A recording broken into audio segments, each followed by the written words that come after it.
Cycle debout est un tricycle atypique dans le domaine du cyclo, mais bougrement attachant.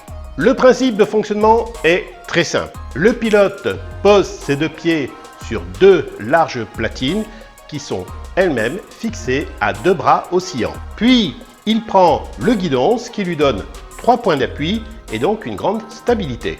Vous savez le principe du triangle 3 points dont un fixe. Vous connaissez pas?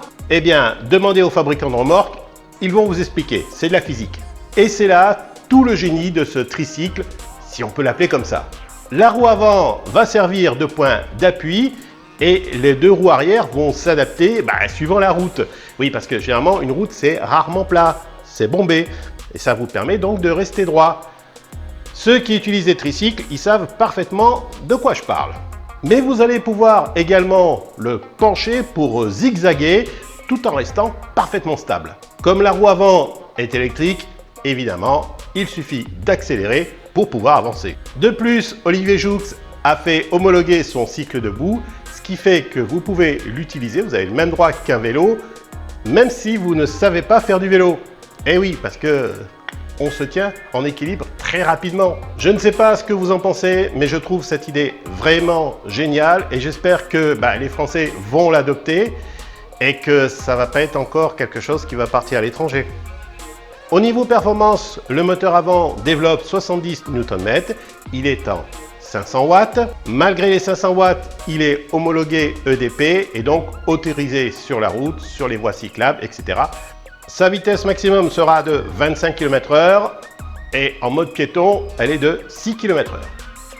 Au niveau de la batterie, comme il n'y a pas de pédale, évidemment, vous allez consommer un petit peu plus d'énergie. Vous allez avoir à peu près 30 km d'autonomie avec une batterie de 11 ampères-heure et puis une autonomie à peu près de 45 km avec une batterie de 17 ampères-heure. Le cycle debout est proposé en deux versions. Une version 11 ampères-heure qui fait 2790 € et 3050 € en version 17 ampères-heure. La version baroudeur, la version tout-terrain si vous préférez, elle fait 2890 € en 11 ampères-heure.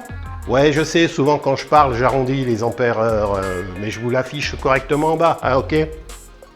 Et 3140 € en version 17, ouais d'accord, 5 ampères-heure. Voilà, je l'ai dit et je l'ai affiché. Au niveau équipement, c'est du très correct. Les roues arrière sont démontables, démontage rapide par exemple, frein à disque évidemment, enfin bref.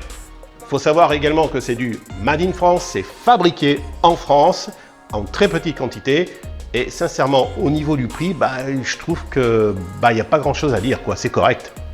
Pour votre information, l'aventure a démarré pour Olivier Joux dans un petit village de Haute-Loire à Quétière, puis du proto fait maison, on est passé au modèle fini dans la Loire à Balbigny. Je vous l'avais dit, c'est vraiment du Made in France.